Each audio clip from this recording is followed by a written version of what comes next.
almost ready for SiKCross action. Welcome to another one of these director's commentaries. I'll be your host this time, solo again. Well, not solo. I've got my my BC, or sorry, it's a Belgian beer this time, and it's not any risque wines like I usually drink or a coffee. This time it's called Fruly. It's a strawberry beer. It's supplied by my friends over at the wine store, but they don't have just wine; they have beer too. And so this is my co-host. It's super good, but you can only have one because the second one tastes super weird. Anyways, today we are going to be talking about SiKCross. This was a race in 2017. It's actually slightly out of order because I actually filmed the next race, which was the Surf City Classic, the week before. So it was kind of back-to-back shoots. It was a pretty action-packed week for sure. There's a bunch of B-roll filmed for the Nitro episodes, and then there's a bunch of stuff filmed obviously for Surf City, which we'll do in my next live broadcast. But yeah, for today we're going to be talking about SiKCross. This race is pretty awesome, sort of. I love the format, and we'll get into that a little bit. But that's what actually drew me to this race was the unique format. They didn't do practice, qualify, mains. They did basically practice, and then it was all mains. It was kind of like. Well, no, that's not true. There was qualifying, but then the mains were AAA mains, which was super awesome. I thought it was pretty cool. But again, we'll get into that in the actual episode. The track itself was amazing. It had a sand section, which was really unique. The sand section was just the coolest thing ever. It was super bombed out, super bumpy. So yeah, there's the track itself was awesome. And then the only downside, I suppose, is the gate starts. And again, we'll get into that a little bit in the actual episode. So yeah, sorry for the short notice. I just kind of randomly decided to do one of these. There's not much else to do with COVID and lockdowns and all that fun stuff. But yeah, so just going to wait for a couple people to join up. And I guess we could probably get started with the actual episode. So the intro was super fun to do, and if you've seen the Matthew McConaughey Lincoln commercials, you'll totally understand how this one starts out. If you haven't seen those commercials, definitely check them out. They're hilarious. But because Adam, he has a Lincoln in his garage, I figured, it'd be kind of cool to do the Matthew McConaughey spoof commercial. So anyways, I present to you, come drive with us, 2017 SiKCross.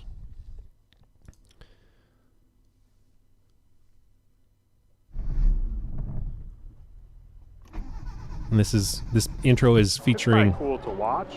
And like last year at this Sorry, race, my bad. That was my mistake. All right, here we go. So this episode starts out with Adam Drake's infamous truck, the White Lightning.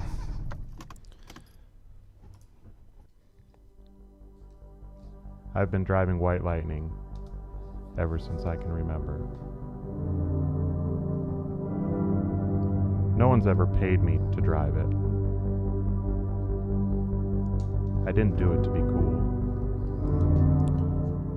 So again, if you guys have seen the Matthew McConaughey Lincoln commercials, you'll totally get this reference. Right down to the finger thing that Adam's doing. It's 9,600 pounds of do whatever the heck I want.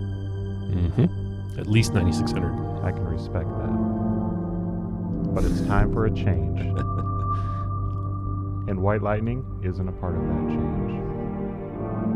And this is the truck that Adam has sitting in his garage. Yeah, I've got a Lincoln at home. Pretty customized Lincoln ride that he's got. He's even got his little name logo. I sure miss White Lightning. In the side. Are you nuts? What are you doing with your fingers? I don't know. Let's go to the track. One of my favorite intros. That's like the coolest shot ever. It's through a K-rail, I think. Just saw a hole and figured, hey, it's pointed right at the start. Let's just film that. There's Tyler Brown's infamous Stargate backflip. The thing I loved about this race is the surface is really old school. There was like rooster tails. It got bombed out as you see there. It was just really neat. Really neat.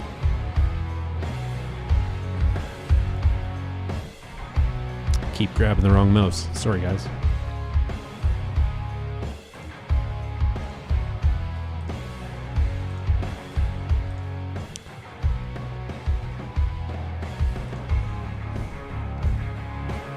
It's a pretty fun little intro song. I like the song.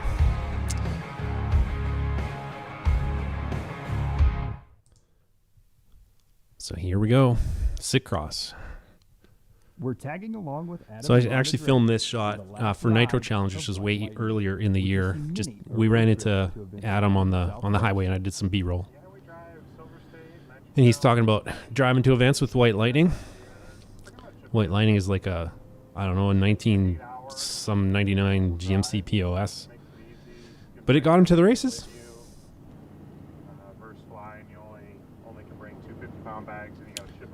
So Adam tries to drive to as many races as he can in California, in Arizona. But his limit is kind of like if it's an 8-hour drive, he won't do it. If it's more than that, it's just not worth his time. Then he'll fly. But SiKCross was literally 10 minutes from his house. So I tagged along with them for all 3 of these races, and for this race for all 3 days of it. And he's bragging about how powerful White Lightning was. Did Adam ever tell you the time where the seatbelt broke and he had to strap into the passenger side?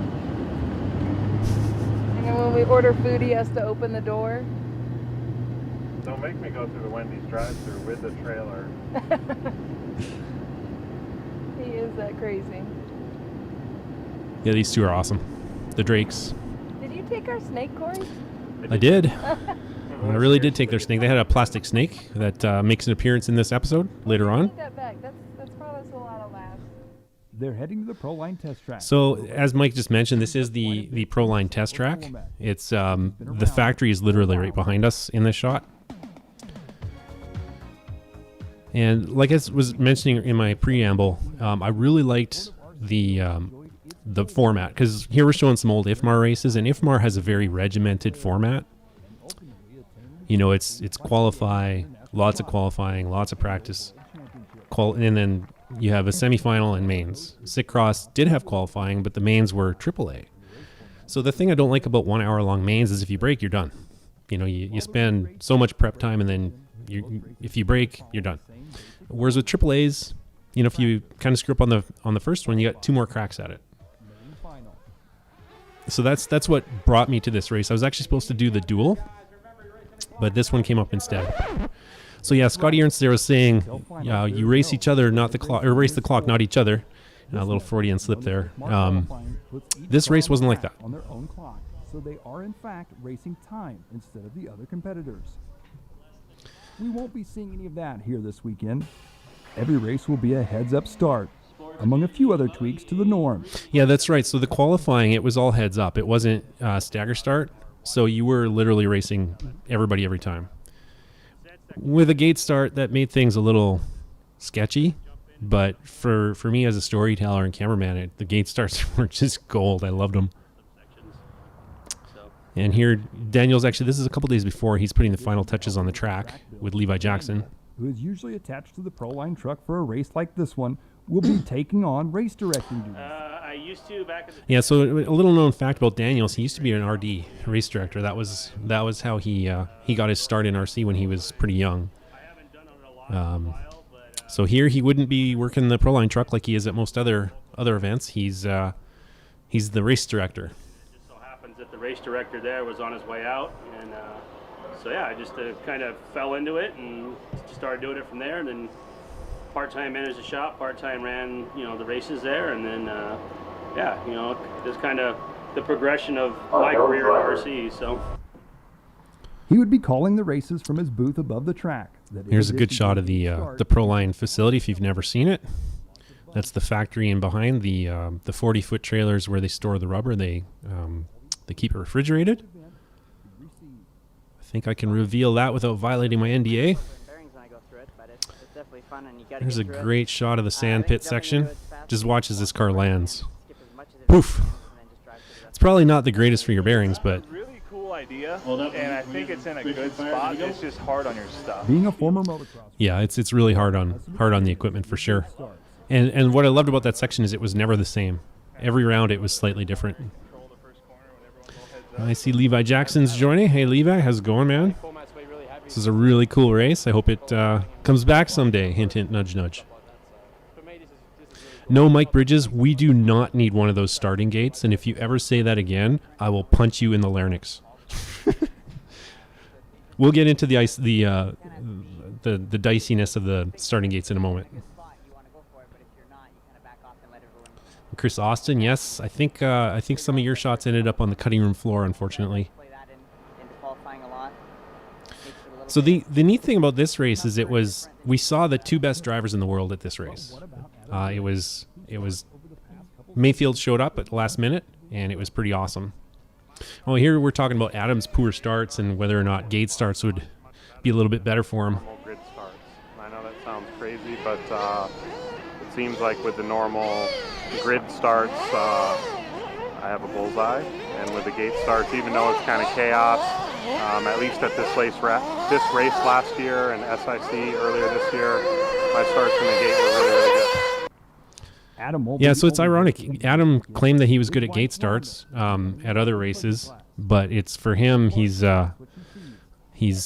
struggled with the normal starts. So we'll see how his gate starts are at this race.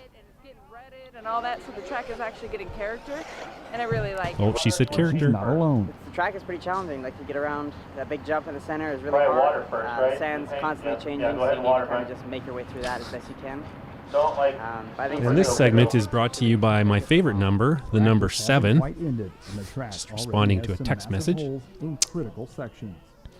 This was definitely going to be an off-road race. Yeah, it was definitely off-road. Well, here's my Star Wars Easter egg. Only a handful of events are actually held at There's the Death Star off to the right. It's a pretty obvious Easter egg, but it's cool nonetheless. Windy August day. And I can't articulate how warm it was at this race. For me being a Canadian, 40 Celsius was hard to take, especially on my stuff because it's not even supposed to function when it's that hot. While the turnout is light due to the Memorial Day long weekend. And yeah, it was actually a really small race. I think there was like 100, 105 entries. But, we had a great show with Joe Bornhorst, Ryan Mayfield, Ty Tessman was there, Cody King was there. There's some top talent for sure. After practice ends, the Tessman camp appear to be very confident with their new equipment. Good. I think everything's good. He says the car never felt better. Trying some new stuff on it, and everything seems to be rolling really good. Yeah, here's a good shot of the gate starts. It was a pneumatic system, so it was all automated. But they were tough. Heads up. Heads up starts for everyone, every race. So the actual starts weren't too sketchy. It was like once you got about 30 feet away from the gate and then coming into that first corner is when it really got dicey. He's a bit rusty as he hasn't touched his nitro budget. Tanner Denny was also at this race running his Losi stuff, Red's powered, Proline rubber. Only the big races. I haven't really been able to put the time in. I mean, I haven't even took my car straight off the track from Nationals right now. So it goes to show you it just hasn't been much time for ACL racing. So like I said, I got a chance to come run this weekend, so I was pumped. I love nitro. It's my favorite. When I get a chance to run nitro, I'm there. With heads-up qualifying. Yeah, Tanner, he had some troubles, though. Here he's got a tire that's completely wobbly. And, I mean, look at that section. That's just insane. And it was so soft, so, like, if you went into those divots too fast, your car just stopped. Had the same guy take me out in E-Buggy that he took me out in nitro. But, the other downside to heads up, like, it's super fun, but, man, there were so many guys taking out people. It was really hard. If you got stuck back in the pack, it was super rough, and that's what happened to Tanner, at least in this first round. And I had another just random rollover, probably charged the corner too hard, and but I just drove, finished a run, got third for the round, so can't be too upset with that. I had the pace, I ran the same fast lap those guys did, pretty consistent as well. So if I take rid of the super long wrecks I had, I might be pretty close. So. It's pretty respectable being top 3 because that means he beat out for sure Joe Bornhorst, Drake, probably Cody King. So it was a good start for him. I almost called you in just to finish that run for me. Really? Thought about it. Right. Probably could have done better. So Adam was just kind of joking around. I think he was going to call me up to the stand to finish his round for him because he had a pretty crappy start. Hand me the camera. And we were going to swap radio for camera. That was pretty ugly on all levels.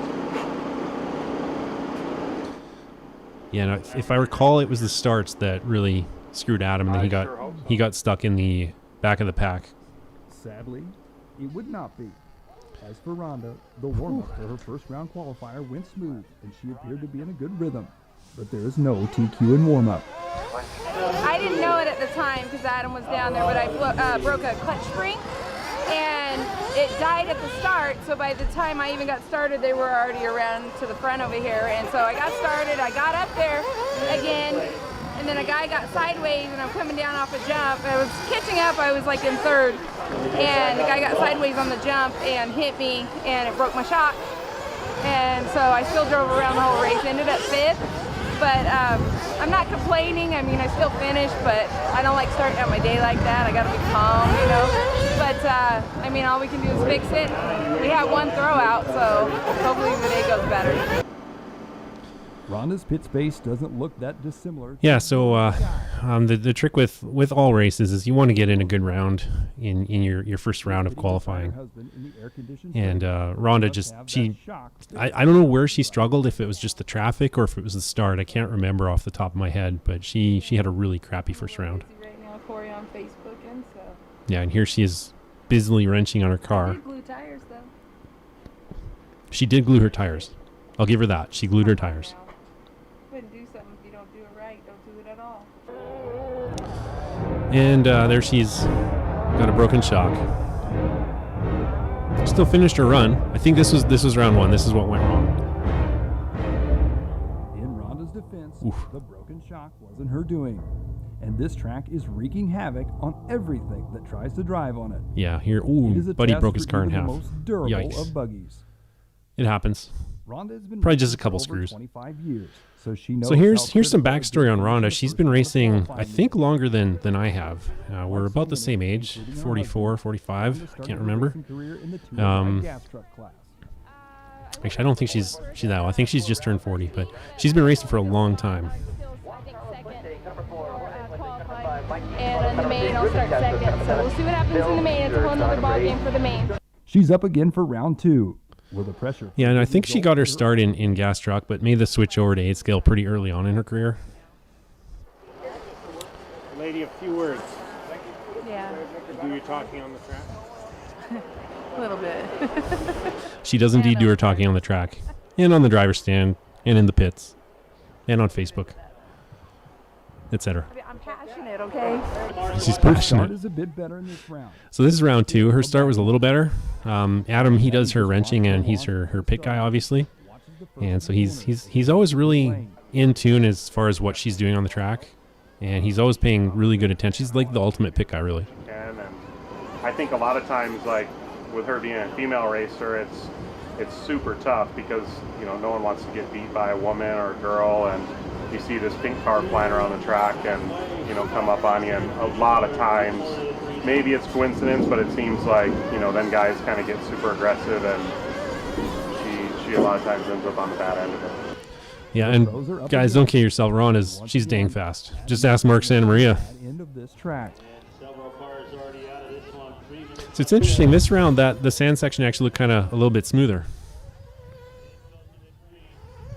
And that jump section at the end of the straight, that was really hard. I only did a few laps after the race was over, and I don't know, a few tanks after the race was over, and it took me a long time to get used to that, jumping on a corner. We don't do that in Canada.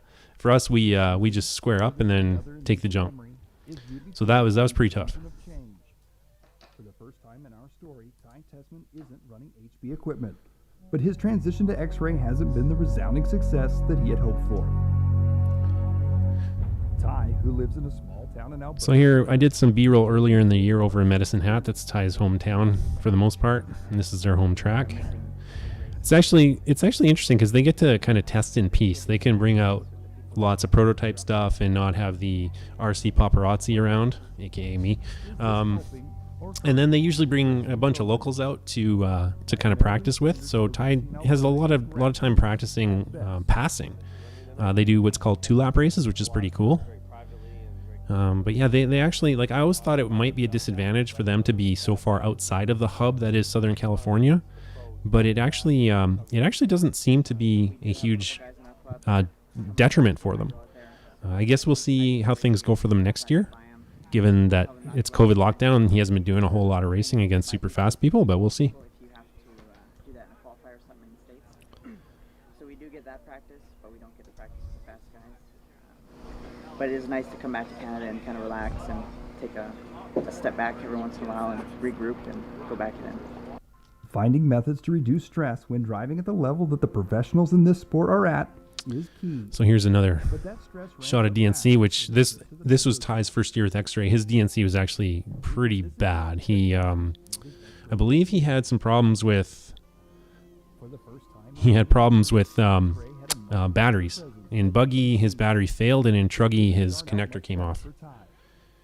The performance of the car was fine, because if I recall, he TQ'd Buggy.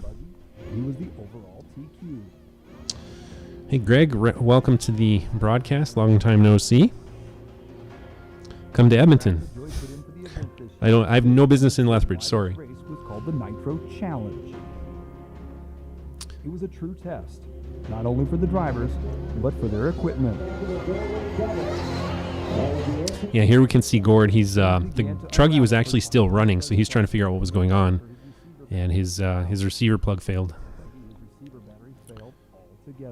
It's been up and down for sure. We've TQ'd a few times, but then had issues with unforeseen issues, but it's not really the car's fault or Ty's fault or anybody's fault. It's just bad luck. But we're working through all that and figuring stuff out, and I think we're looking forward to the Nationals for sure. It's been a little bit of a learning curve with the new car, obviously, but we're getting it figured out every day. What's interesting is Mayfield actually switched that year as well, and he had kind of the polar opposite reaction or year to Ty's. He pretty much won.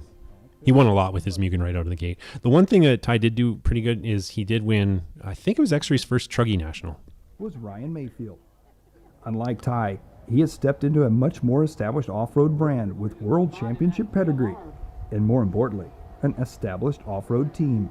The backbone of any team is just, the people, and the companies that I switched to, they have a great, set of people that work there with Adam Drake and Tim and Chris at Mugen, and, everybody, Robert Ito, the owner of Yokomo, Tom, Shinadachi, all those guys. I mean, so it makes it look like, I'm, somebody super special, but it's really them. They've just got me on pace. This is one of my favorite shots. I tried to do this one at Reedy, but Brent Thielke didn't want to GoPro on his trophies, or sorry, his champagne bottles. But Joey was all over it, and it was a pretty cool shot, especially right there. Love it. But yeah, Mayfield had a really good DNC that year. DNC and the mixed emotions of the Roar Fuel match. So it'll be interesting to see Ty, who's kind of struggled this year, versus Mayfield, who kind of hasn't. But again, I don't think it's really a fair comparison because Ty really had no pro level team, whereas Mayfield had Drake. And I think people don't give Adam enough credit. To have him as your teammate is huge, because he knows so much. He's forgotten more about RC than you or I will ever remember. So yeah. Record over the past couple seasons, it's difficult not to admit that Mayfield is the favorite. But toss in a half dozen gate starts, a few hundred landings into a sandbox, and add to that a very confident Tessman. This could be just the opportunity that Ty needs to hop out of the funk that he's found himself in this year. Yeah, it was a rough season for sure. But hey, at least Ty had a driver's contract, because his last 6 months with HB, he had absolutely no driver's contract whatsoever. So, yeah, for him to move to X-Ray was good for his career. And I think it was good for X-Ray too, because that car has improved vastly since they took it on.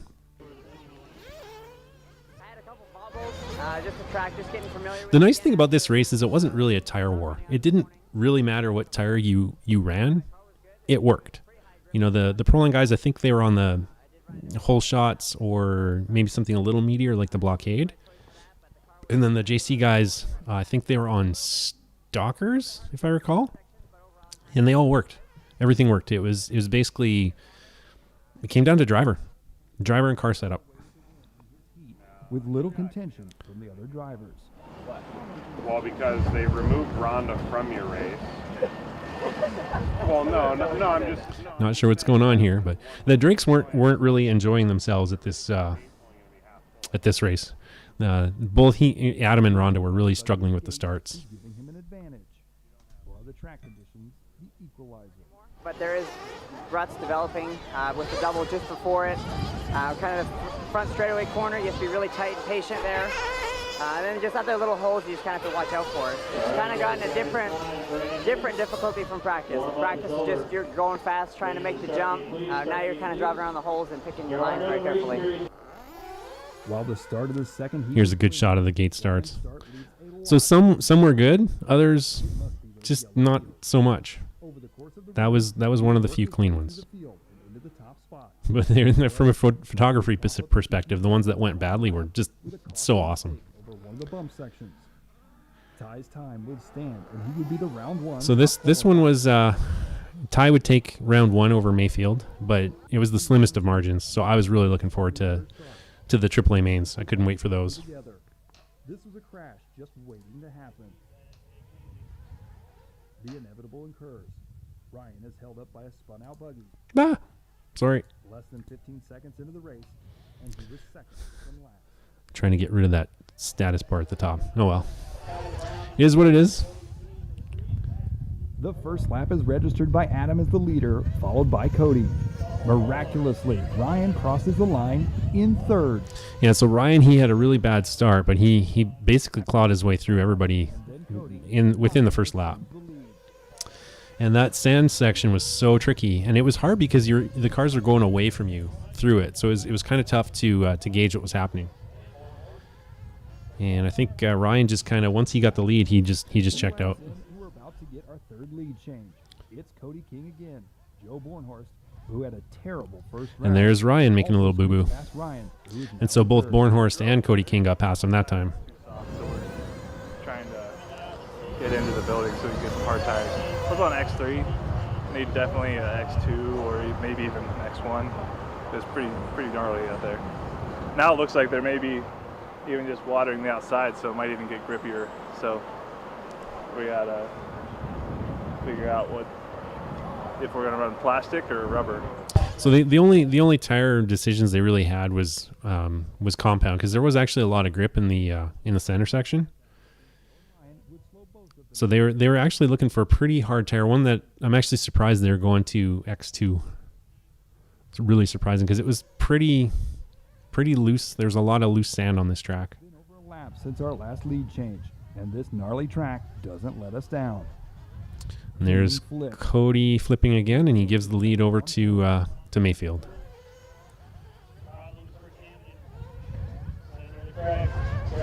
Yeah, just such a challenging track. It was really hard to drive. Just to keep your car on its lid was tough. Which is being constantly blown off by the wind, is starting to offer up more traction than anyone. Yeah, it was actually pretty windy. Like Mike just said, what was happening was the wind was basically blowing off the track just a little bit. And so they started to run it dry, if I recall. And it just got really blown out. Or sorry, really grippy. And blown out in a few sections. I mean, it has more traction than this asphalt probably does, so. But hopefully it's the same tomorrow. That way at least we know what to do.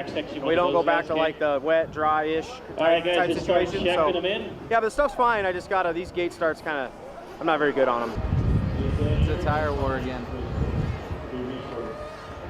They changed it on us. Now they're not watering, So it's really interesting. For round one, I mentioned it wasn't as much of a tire war, but for round two, it became pretty clear that you needed a hard tire. I don't think any particular brand had an advantage, unlike a lot of other races, but it really came down to making sure you had a nice hard compound. Take it with you. It's a compound that's really smooth and easy to drive usually. The track's really hooked up, so that's what we're going to give a try to. We have 2 TQs, so we need to find out what's going to work. Going plastic. X1. Yeah, he's going X1 plastic, and if you've never felt an X1 tire, it literally is plastic. It is so hard. So this is round two, I believe. Or is this round three? This could be round three now. He maintains his lead and is followed closely by Tanner, who would push hard, but was unable to match the pace set by Ty. Neither would Mayfield. Yeah, this was round 3. So Ty, he had this track really figured out. Final round, we are finally going to see the showdown we've been waiting for. Oh, sorry, was that round 2? First time. Oh, yes, this is round 3 where they mixed Mayfield and Tessman together. They did a resort. Start of the weekend, lands on Adam's buggy and crashes. It's Cody King on point. Yeah, Cody, he was running HB Reds Pro Line that year. Engaged beast mode again. Is working through the field and fast. There's Tessman over the end straightaway. Let's see where Mayfield's at. Tessman has a good run down the front straight. He goes through the rhythm and blows past King for the lead. Ty would love nothing Yeah, I more think than to Mayfield's win back this there in qualifier. 4th. So this would be for the overall TQ. And that jump earlier in the week was actually a double, but by the time that we were into round 3, it was a single. Another lead change. Yeah, even Tessman was crashing there. Oh, and then Cody loops it out, and now I think we got Mayfield chasing down Ty here, if I recall. Got to race Ty for the first time. It was a lot of fun. And yeah, that was a good hard fight. That was fun. So we got 15-minute races. We have to finish all 3 tomorrow. And I think you're going to see a couple good showdowns between me, Ty, and maybe somebody else. Ty has lost the first head-to-head battle with Ryan. Yeah, he Will this affect his Ryan, I think, confidence? got a pretty good run on him in the one corner, and he just kind of walked away from him. And I think Mayfield ended up being the overall TQ at this one. I mean, so far qualifying's been normal, but tomorrow, the way they've set everything up, I think it's going to be very good. It keeps it interesting for spectators. If you fall behind, it gives you another chance in the other 2. So I think it's a really good format, to be honest. Yeah, if it weren't for the gate starts, I'd be all over it. Ooh, I have to keep the volume a little down. Licensing, hot for teacher. I think it's just the drums, or just an instrumental version of it. Ooh, runaway.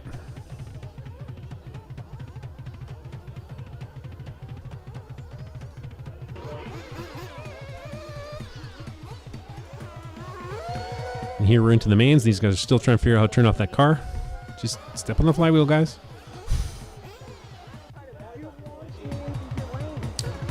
And the gate starts were good for a few tempers.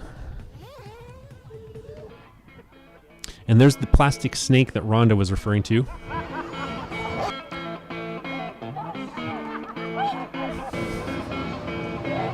I don't know how many times it scared her. I think that's Mr. Hodap's girlfriend / wife. I loved her. She just looks at it. Yeah, I've seen a snake. Just walks away.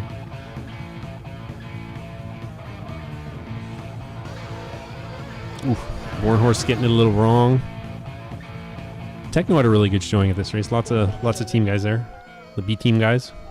And they're still trying to figure that thing out. Eventually the motor will just melt. So I think that's what they waited for. SiKCross has put some of the most exciting qualifiers we've ever seen. Yeah, the wind was just crazy. I think it was what they call the Santa Ana winds. The wind was like, I don't know, 105 degrees. And the ambient was, I don't know, 105 degrees. For us Canadians, it was way too hot.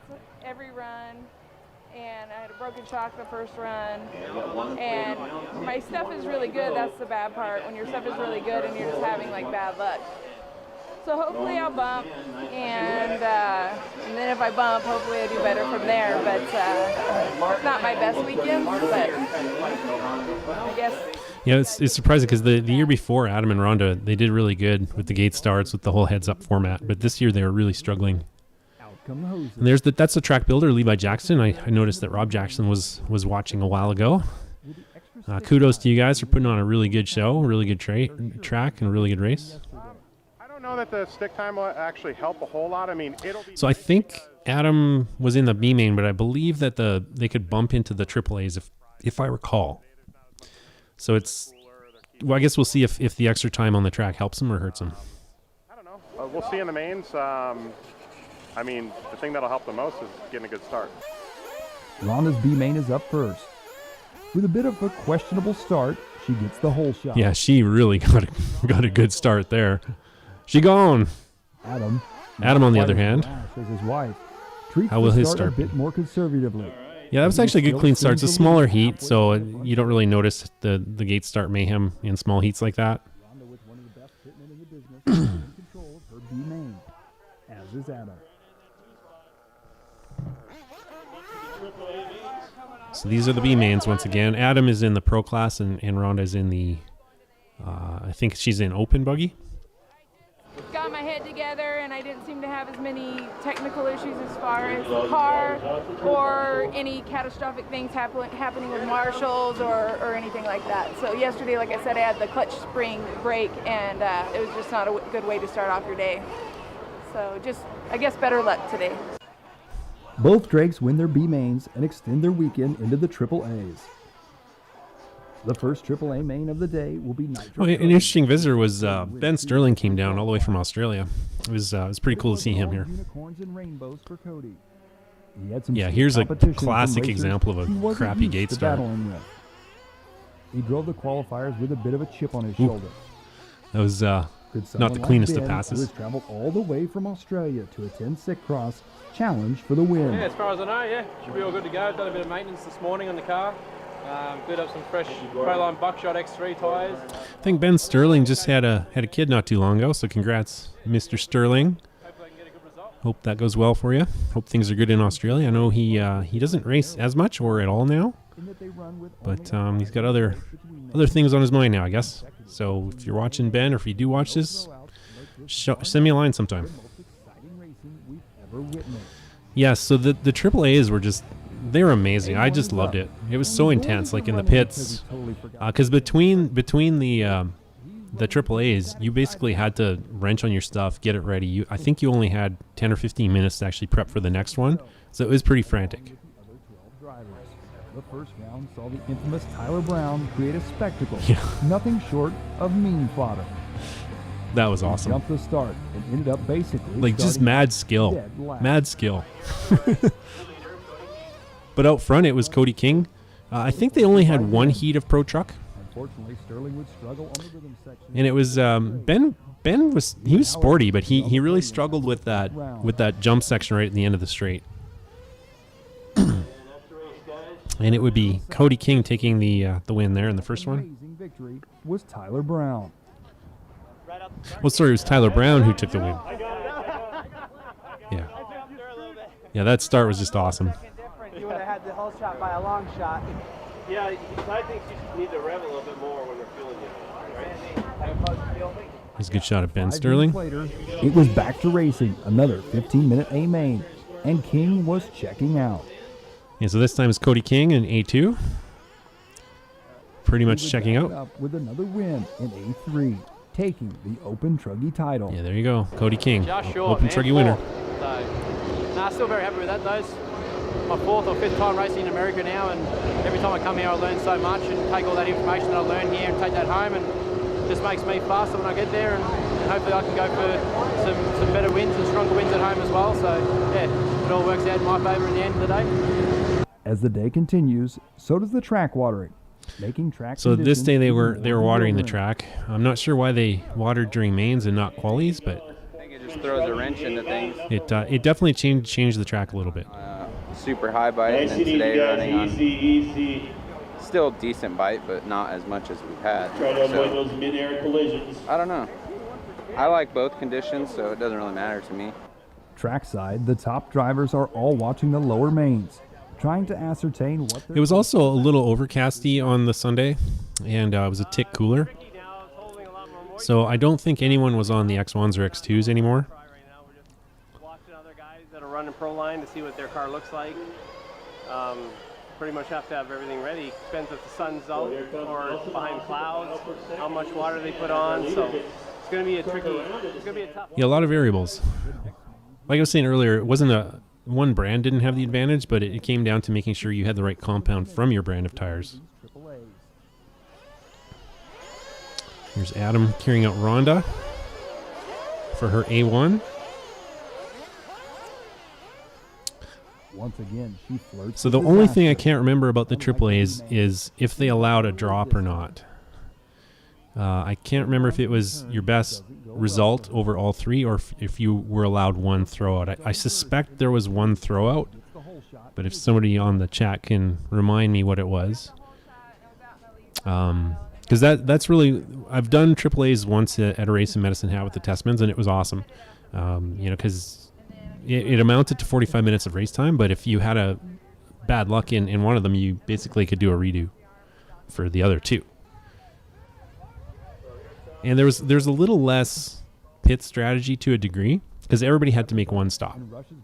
I guess the strategy came down to when you made the stop. But it was such a beautiful start. I mean, it was like fairy tale kind of stuff, you know. A2 has just ended, and Adam has 5 minutes to get Rhonda's buggy back together. Yeah, so she broke in A2, and he has 5 minutes to fix it. I mean, there's some weekends you just have like everything that can Yeah, so Rob Jackson says there was no drop, so it's just you had your 3 15-minute runs, and they all counted. The only time I've done AAAs is they didn't allow one drop. The poor results in A1 and A2 relegate her to a 10th place overall finish. Yeah, so Rhonda in 10th means she's not super happy. I'm ready to go home and take a shower and relax, hang out with my dogs, and I want to regroup.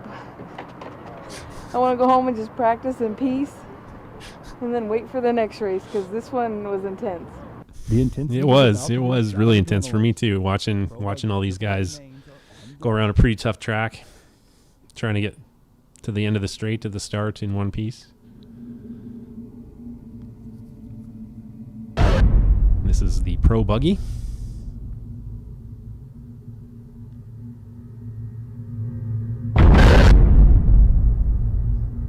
So dramatic.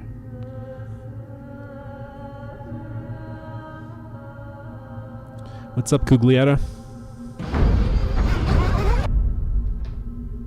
Uh-oh, screensaver came on. There we go. So I think this is A1 of Pro Buggy.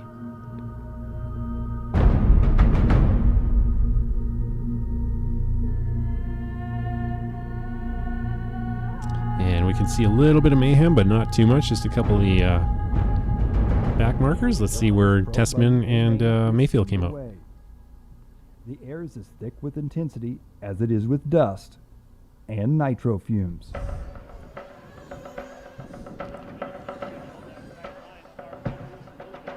Ty, appearing to have mastered the hole shot, comes out on top with Mayfield in tow.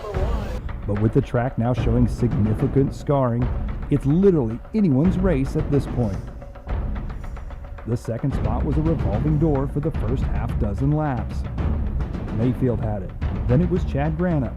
Then Drake. No one could really get any momentum going. Yeah, so the second spot, it was, like Mike said, it was a revolving door. It was fluctuating between Mayfield, King, Denny. Nobody seemed to want second place.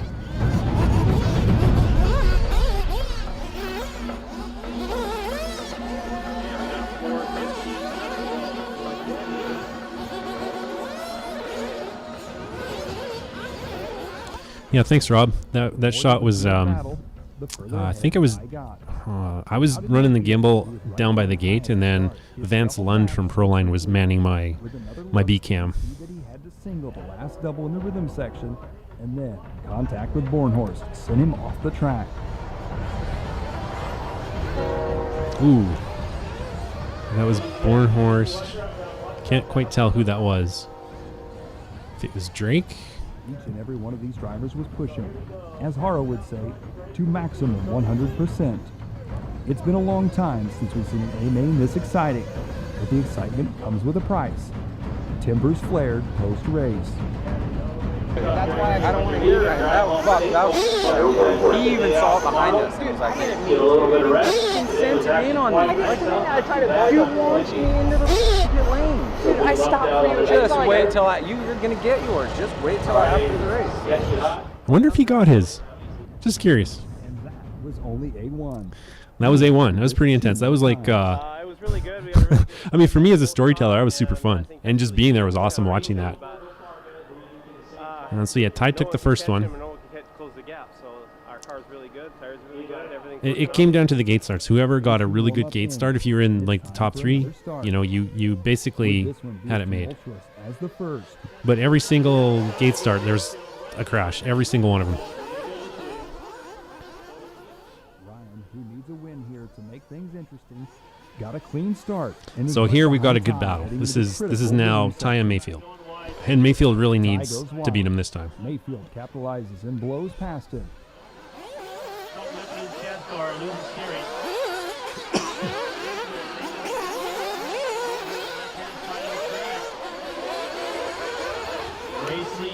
Mayfield gets it wrong in the sandbox, and Ty slips by.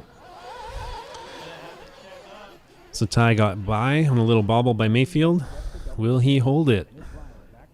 Mayfield just looked a little better on that back sweeper somehow. But unfortunately, that's just one small part of the track. Will he be able to hold on? Ooh, a little bit of contact there. I think it was kind of incidental, but who knows? And there's Gord stressing out. Yeah, Dan, these were about the most intense starts I've ever seen at any race. It's a pit battle. There's Mayfield right behind Ty. Ooh, Tim, a little bit of a bobble. Yikes. And if I recall, that was kind of the straw that broke the camel's back for Mayfield. But then Tessman had a couple errors, and Mayfield gets by. The track bites back, and Ryan Donkey flips off the drop-off. It was just so crazy. It's just back and forth the whole race. Ryan and Ty are putting on a show that we haven't. But it was awesome to see, because at this point in RC history, I think Ryan and Ty Tessman were the 2 best in the world. So seeing them go at it like this was just awesome. Maneuver from Mayfield. His car dies. Yeah, Mayfield, I think he ran out of gas there in A2. Ty takes the win and is in command of the race heading into the final A. Yeah, so now Ty's got an A1 win and an A2 win.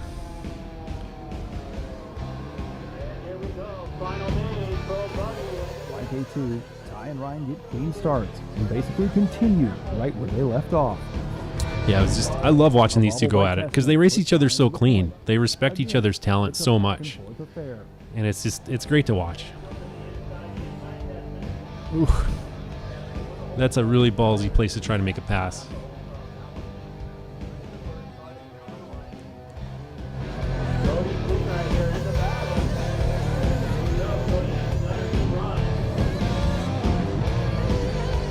Yeah, I'm actually kind of surprised just watching Ty and Mayfield. It's taken them a while to pull away from the pack on this one. Just shows either the level of drivers that were there or how tough this track really was. Just as it looks like we're going to see things go down to the wire. Mayfield's buggy comes to a halt. Another failure. Oh, there's E-Clip. There's E-Clip. He actually asked me not to film him because people make fun of him when they see him online. So I'm sorry for filming you, E-Clip. Find it in your heart to forgive me. It's unfortunate for sure. Electronic issues ended Ryan's chances at winning the event. Yeah, it's really too bad. I wish that he wouldn't have failed, had a failure. Because it's always fun watching, I said it before, I'll say it again. It's always fun watching Ryan and Ty just go at it. Struggles this weekend, and he is unable to keep up with Denny.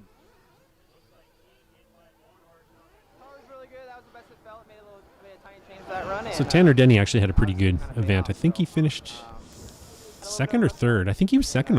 I think he was on the podium right behind Tessman. Started busting out laps as best I could out there. The event is crazy. I mean, the event is how it is. The gate starts make for crazy races.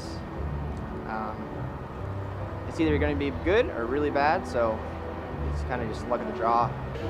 Up front, it was still Tessman, who led all but 6 of the 35 laps.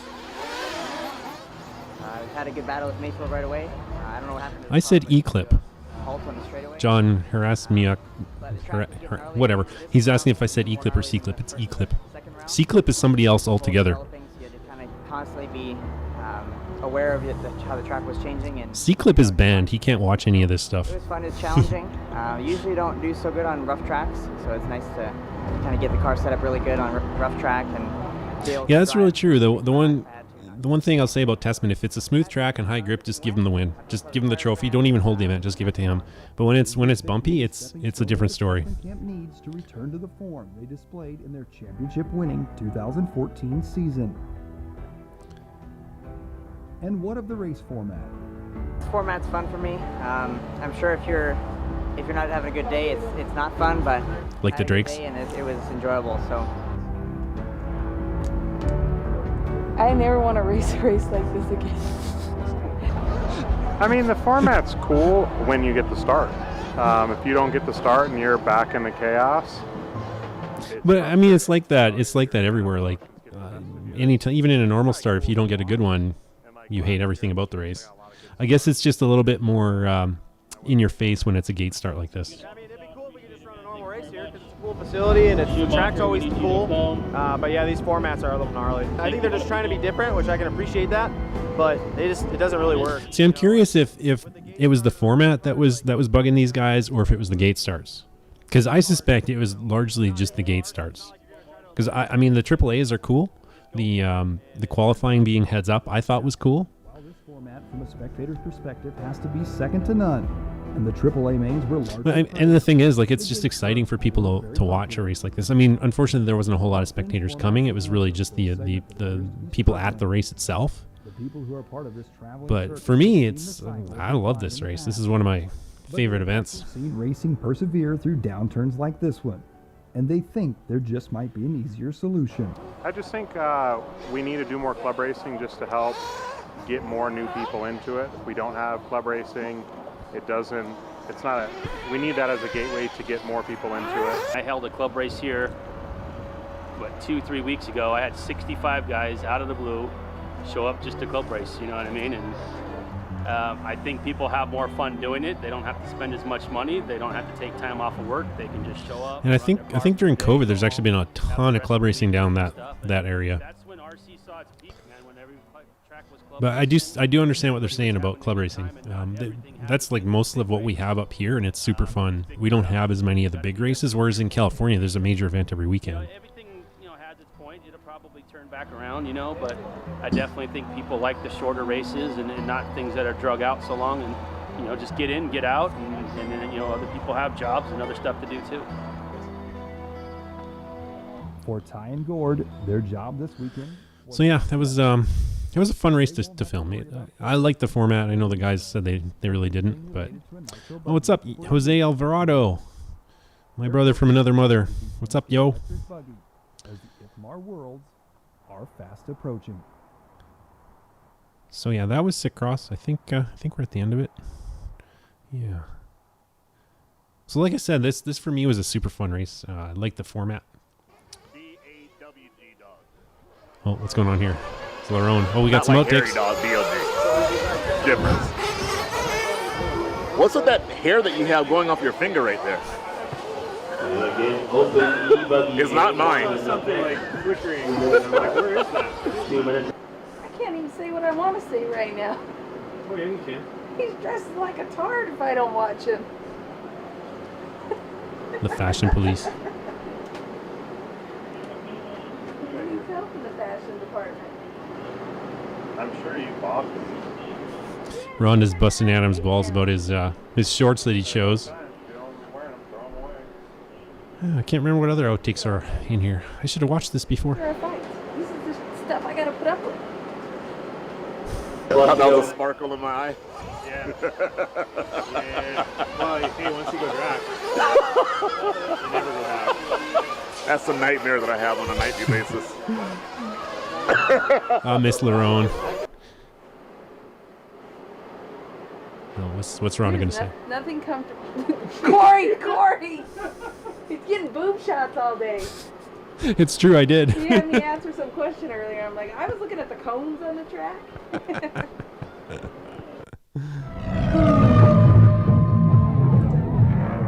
Let's see here.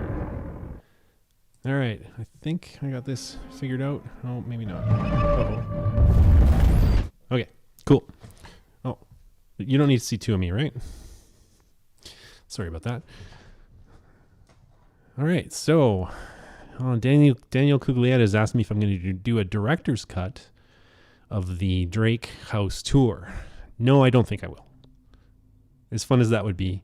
I just remember that one room we didn't show and everybody thought it was their red room where they got their freak on. That was pretty good. Just going through the comments here. So yeah, Jose Alvarado, he's from California. He says there's a lot of club racing going on right now during COVID. So I think that's really good because these big events, they're a lot of work. They're hard to prep for.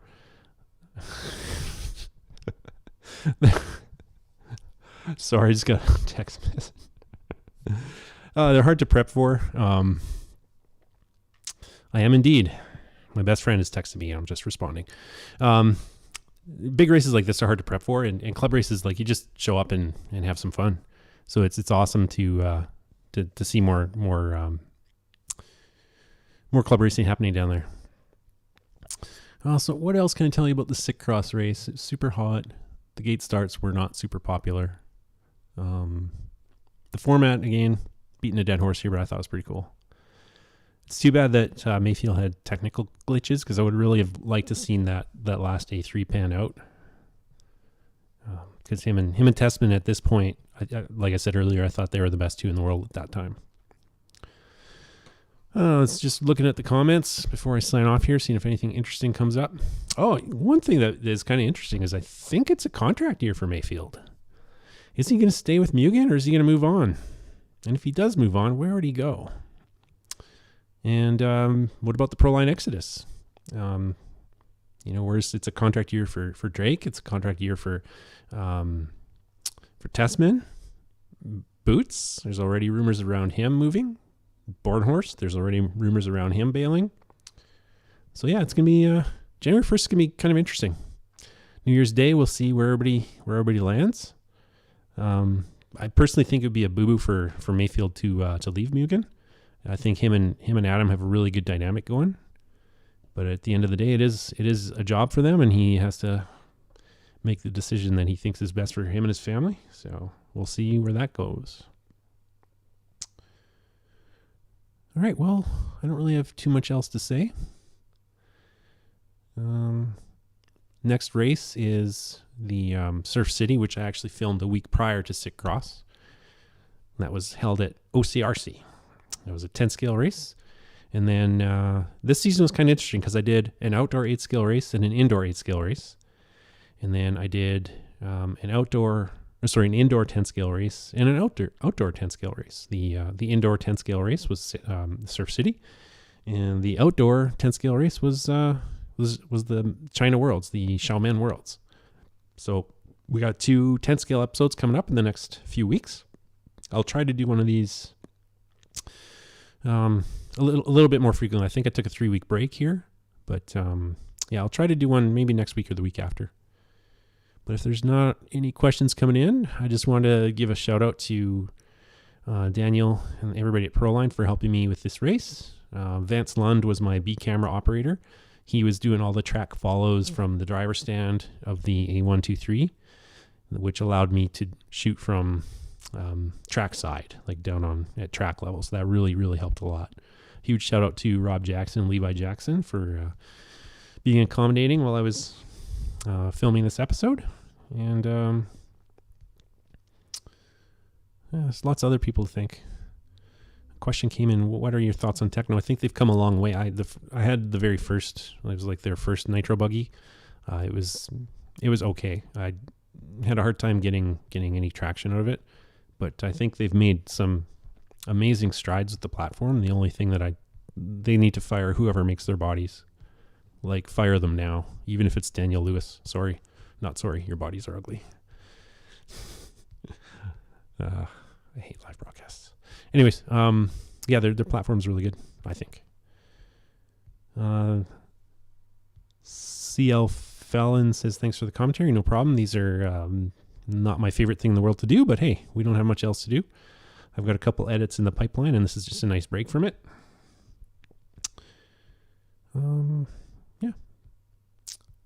Doesn't seem to be anything else.